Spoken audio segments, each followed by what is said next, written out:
بضيف البلاد وزير الخارجية البريطاني دومينيك راب. وفي هذه المناسبة بنتيح فرصة لوزير الخارجية المكلف وزير عمر قمر الدين تقديم كلمة بخصوص هذه المناسبة. تفضل.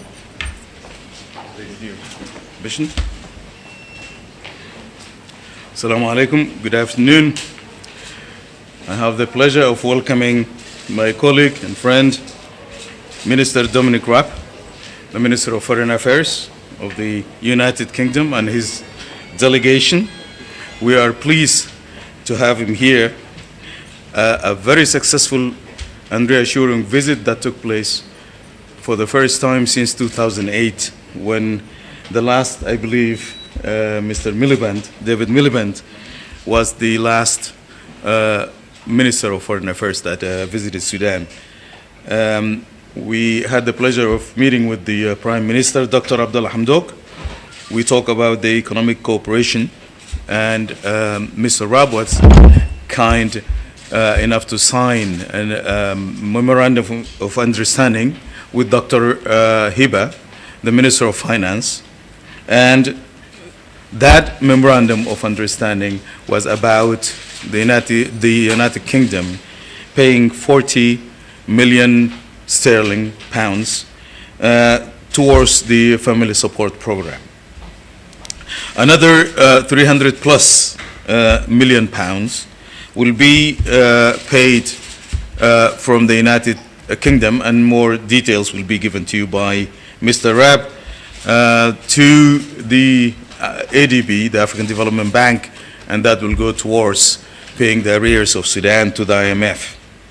Also, in the discussions, we included the Sudan debt relief, and the United Kingdom is going to help, as they help in lifting Sudan off the SST list. They are now helping with the program of debt relief for Sudan, working together with the IMF and the World Bank and the Paris Club, London Club, and all these other institutions that are going to help Sudan get some debt relief. The start of the strategic dialogue was a significant milestone for us with Minister Raab. We started it here in Khartoum. More details, and we will flesh out more of the discussions in London when I visit him sometime very soon in the near future. The government of Sudan had presented its position on the civilian protection program that started with the drawdown of UNIMED, leaving Darfur. Yes, it is true that we have very unfortunate incidents in Darfur since the announcement of the pullout of UNIMED. But then again, we had a few of these incidences when UNIMED was there as well. So there is no foolproof plan that is going to protect the civilians 100%, but we are aspiring to do that. And now the government of Sudan has started, and the troops are already on the ground, 6,000 of them, and we are going to build up and beef up this force to reach about 18,000, plus another 2,000 civilians who are going to work on logistics and stuff. We are just waiting for our partners for peace that signed the peace agreement the other day in Juba on October 3rd of last year to join us. They are some of the logistics that are now delaying that from happening. So once they are coming in and they are committing their troops after the DDR and the full integration of these troops into the Sudanese army, will be able to have a the full plan in place to protect the civilians. We also touch on the issue, the border issue with Ethiopia. And although Sudan doesn't feel that there is any qualm on the border, and the border is well demarcated since 1902, and incidentally, Sudan was under British colonialism at the time, and Ethiopia was an independent state.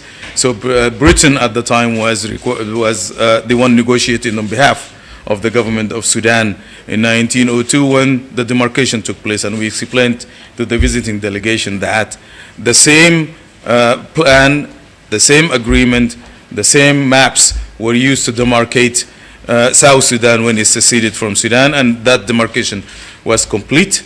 And also Eritrea, when it separated from Ethiopia, they used the same agreements to do that. Remain to be seen if we are going to beef up and intensify the marks that are already in a very clearly defined border between us and Ethiopia. And what happened, we explained to the visiting delegation, is that the Sudanese have deployed in the territory that is completely part of the Sudanese territory.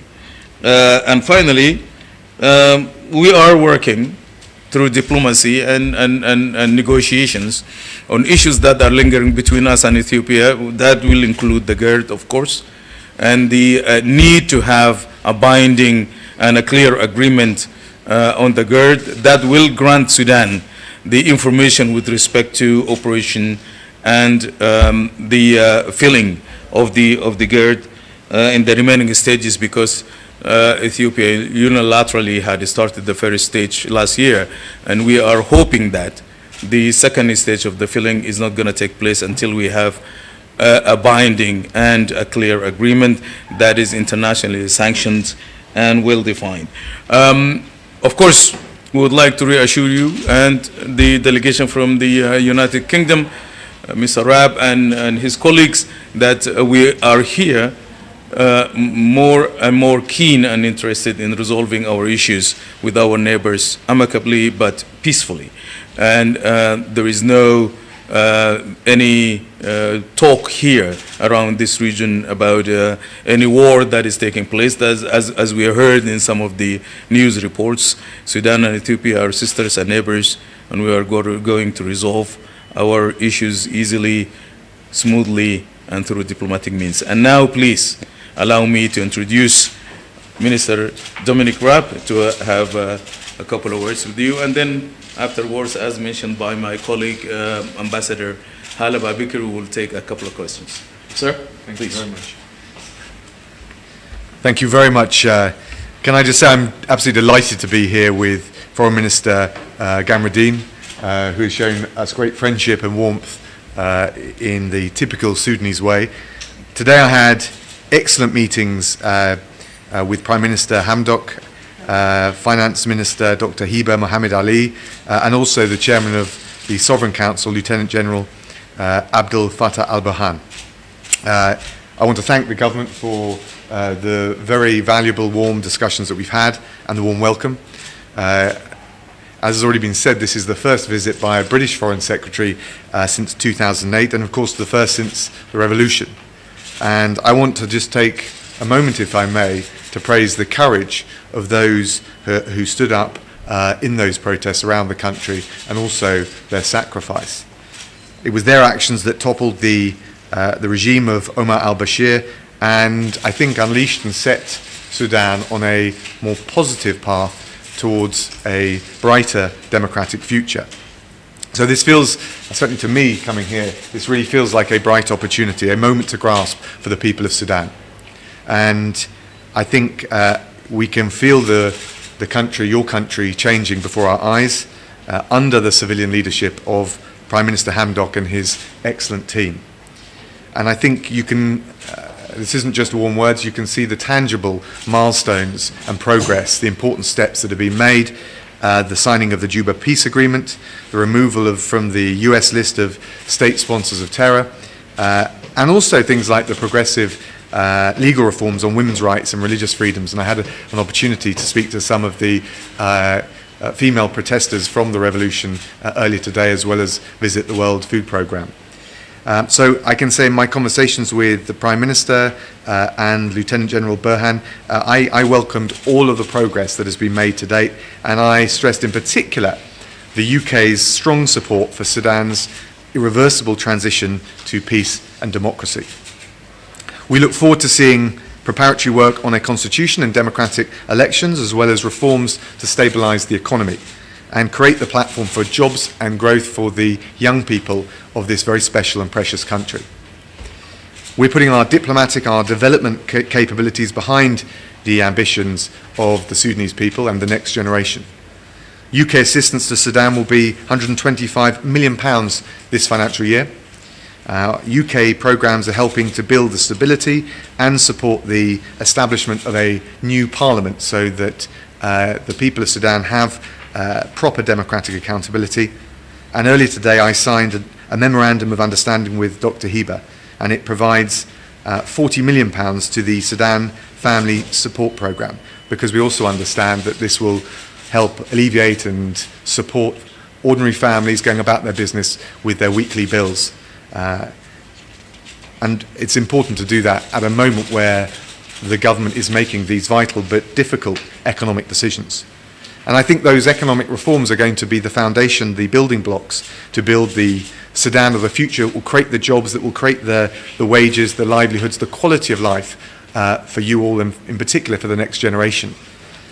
We, as the UK, stand ready to support you as an old friend, but I hope with a bright future, working closely together with you as well.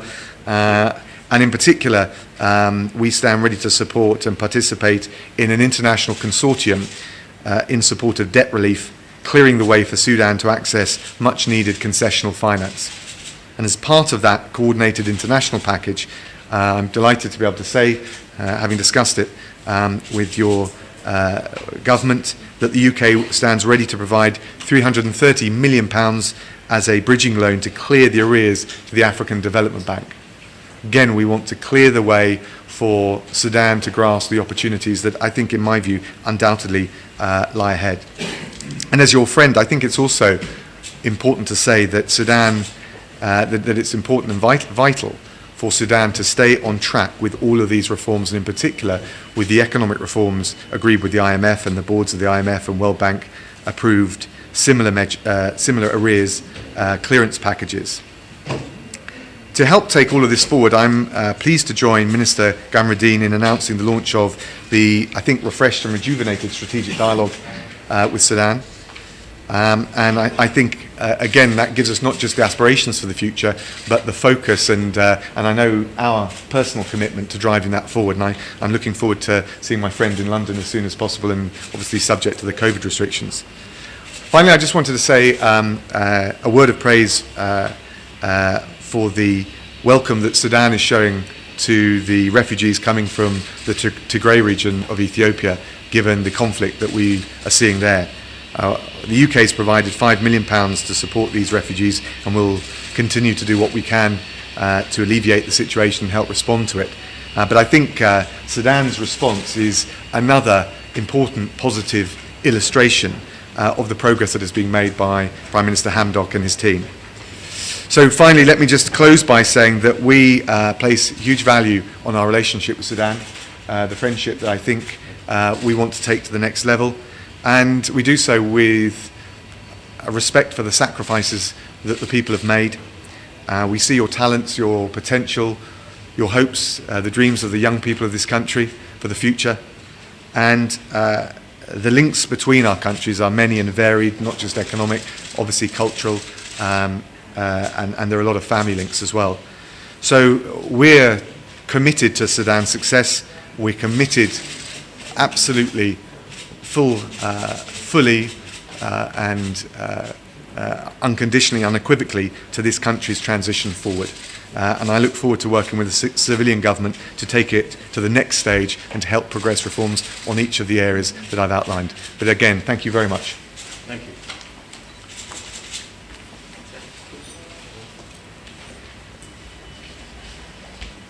بنشكر وزير الخارجية البريطاني مستر دومينيك راب على زيارته الأولى في 2021 وعلى اهتمامه بالتحول الديمقراطي في السودان ودعم المملكة المتحدة السياسي والاقتصادي للحكومة الانتقالية في اتجاهها لتثبيت سلم ثابت ودائم في السودان وحكم ديمقراطي لشعب السودان. بنتيح الفرصة للصحفيين لضيق الوقت حناخد سؤالين لوزير الخارجية المكلف عمر قمر الدين، وبعدها بناخد أسئلة موجهة لوزير الخارجية البريطاني. فنبدأ بسؤالين، بنعتذر سؤالين فقط لوزير الخارجية السوداني. تفضلوا لو عندكم أسئلة.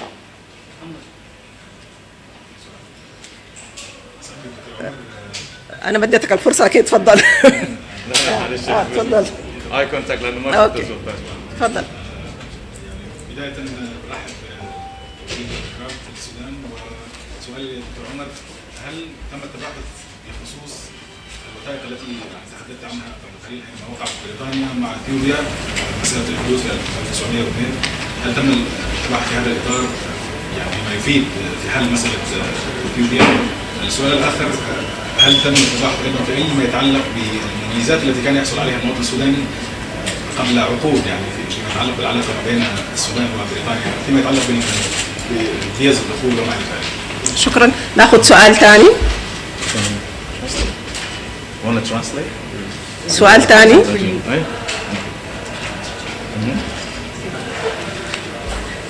تفضل سعادة الوزير. بس سؤالين.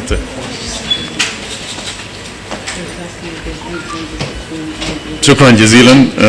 كان سؤالك حول ما إذا كنا قد تباحثنا مع وزير الخارجية والوفد المرافق عن الوثائق. الوثائق تتحدث عن نفسها وليست هنالك دواعي لإعادة البحث في الوثائق، ونحن في مثل هذه المفاوضات والمباحثات مع ضيفنا الزائر. ولكن هذا تثبيت لموقف السودان، وموقف السودان دائما وابدا كان مدعوم بالوثائق ومدعوم بالواقع على الارض. فالحدود بين السودان واثيوبيا هي حدود قد تم تحديدها منذ العام 1902 كما ذكرنا، وذكرها الان كان على سبيل أن نقول أن بريطانيا كانت جزءا من هذا العمل، ونأمل في الزيارات التي سيقوم بها مستر راب مستقبلا لإثيوبيا أو أي نوع من أنواع التشبيك الذي يحدث ما بين إثيوبيا وبريطانيا، أن تذكر بريطانيا لإخوتنا وأشقائنا في إثيوبيا أن هذا الأمر مقضي، وأن الحدود هذه من أكثر حدود الدنيا مع المعروفة بواقعها وبالموارك التي أو العلامات الحدودية التي وضعت عليها. كل ما نريد الآن تكثيف وضع هذه العلامات حتى لا يكون هنالك أي نوع من أنواع الاختلاط أو الخلط فيما إذا كانت هذه الحدود أو هذه الجهة جهة تتبع للسودان أو لإثيوبيا. بخصوص الامتيازات لم يتم نقاش هذه الأشياء، ولكن نعد بأن جزء من العلاقة الاستراتيجية بيننا وبين بريطانيا تحتم علينا أن نتحدث عن كل هذه الأشياء عندما نتحدث عن التشبيك الاستراتيجي بيننا وبين بريطانيا، والذي بدأ منذ فترة وأمنا عليه اليوم، وبإذن الله سنتحدث عن تفاصيله المختلفة في القريب العاجل إبان زيارتي المرتقبة إلى لندن بإذن الله. شكرا جزيلا.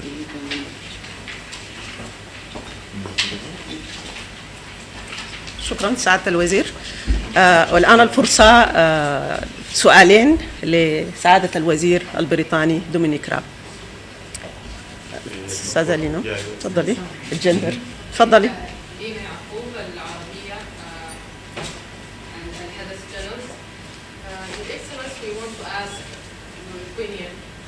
about what recent Ethiopian attacks in the border and what kind of support that Britain provides in resolving the border, the dispute border.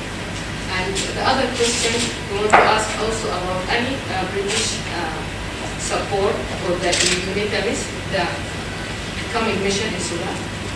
Thank you very much. Look, we have a long-standing friendship with Sudan and likewise a strong partnership with Ethiopia. And our message is, let's not, at this precarious moment for the region, see an escalation of tensions. Let's diffuse them, settle them. And I was very grateful to hear what the Foreign Minister said about it. I'm visiting Ethiopia later today, so I'll be able to reiterate that message. And of course, as a friend to both, we just want to see this settled in a sensible way, not just for both countries, but also for the region. Sorry, your second question was on? Oh, of course. Yeah, look, we want to see a smooth transition, and we've been talking about every aspect of that, from the security required, the cooperation with the new UN team, and above all, I think there is an opportunity here for Sudan. If we see a peaceful transition, if we see a democratic transition, with the removal from the US list, with the debt relief that I think Sudan needs, and we feel duty-bound to stand behind with our friends to support, you will see an unlocking of the potential and the talent of the Sudanese people. And these things all go together. They're pieces of the same jigsaw, which, whether it's economic security, support for the UN transition, whether it's Darfur or other areas of the country, if we can get all of those right, I think there are limitless opportunities for all of the people of Sudan, and particularly their young people. So we want to, and I think through our strategic partnership, we can look at every single aspect. So I think the previous question was asking about whether there was a legal change of rights. Actually, I see it more as unlocking the potential of the Sudanese people, and in concentrating on the areas that we've just discussed, I think Sudan is well placed to grasp those opportunities. فرصة ثانية. تفضل أستاذ. Thank you very much. My question is about Sudan's major problem, major challenges about the economy and economic reform. You have mentioned earlier that UK is going to help Sudan for debt reliefs, and we know that foreign debt relief from Sudan is $60 million. So what are the mechanisms that UK is going to use? Because we have heard many promises and many pledges from many countries as the same. And my second question about we met this afternoon with Mr. Nabil Adib about the incident of June, 3rd June 2019. So what did you mention and what did he say about these issues? Thank you. Well, first of all, in relation to the support, as I've already made clear through the food support program, we're already doing it. We recognise there's a here and now issue for the families going about their ordinary lives, and we need to support that for all of the other reforms that are going forward. You mentioned debt relief, and we've said that we will do our bit in the Africa Development Bank, but also with partners in the IMF. And on the 3rd of June committee, I talked about that with all of my interlocutors today. It's clear that work is progressing. I think the two things that will be important are that it gets the right balance between conducting the work carefully, getting the work right, but also sufficiently expeditiously, sufficiently soon to give the people confidence, and then that the recommendations and the findings are acted upon. And I had clear undertakings, and I'm very confident that that's the intention of the government.